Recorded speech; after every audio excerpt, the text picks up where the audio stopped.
The SGF has evolved over the years, and they've evolved because they've been prepared to embrace change and adapt to change. Political change, economic change, technological change, social change, legislative change, environmental change. All of these factors are bearing down on the convenience industry. The role that the SGF plays in making sure that we are informed, that we are represented, is absolutely vital.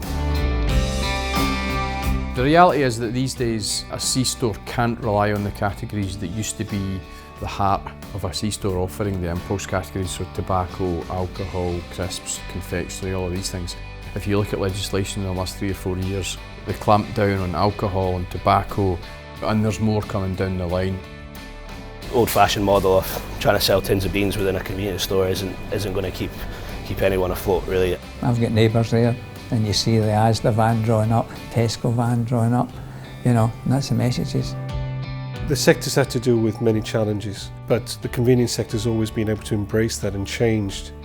Key for retailers is to start looking for those opportunities and to start doing something about it. The one thing we can't afford to do is to carry on doing what we do the way we do it.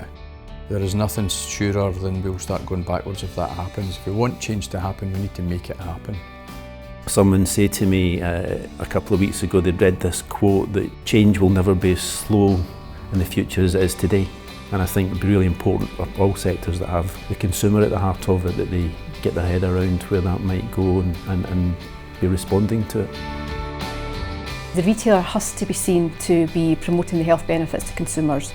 Consumer demand is there now to choose healthier options within the store, and it's part of responsible retailing that they achieve this. A retailer that promotes fruit and vegetables correctly, they have a drive of footfall. People know that the convenience store is a one-stop shop.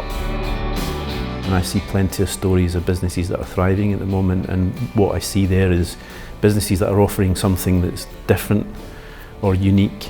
We will always have C-stores, we will always need them, there is no replacement for them. Online can't do it, supermarkets can't do it, discounters can't do it, they will always be there.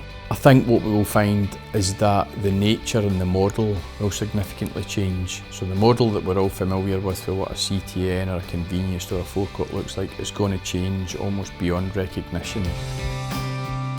We are in the heart of people's communities, and I think the convenience channel has always embraced their local communities, and I think that's the reason that they've survived for so long.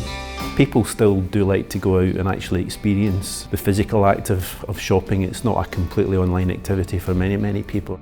There's many times we go into a little store, the elderly generation, this can be the only people they see throughout the day is their local retailer, and they're going in to buy that carrot or that one potato, whereas you can't always get that in the multiples.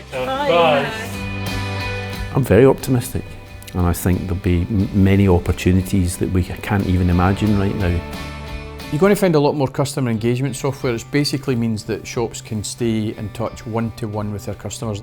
All this software is just achieving what C-stores used to do 100 years ago. The guy behind the counter knew what brand of cigarettes you wanted, what newspaper you took.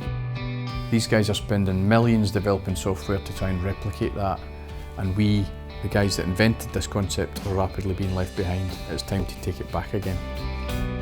Every independent retailer should be a member of the SGF, and that's hopefully what we will try and tackle and address over the next few years.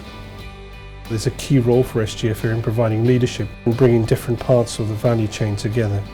The SGF has been around for 100 years, and I think it will be around for 100 years more. But for businesses, I think it's important not just to think about today, but think about tomorrow.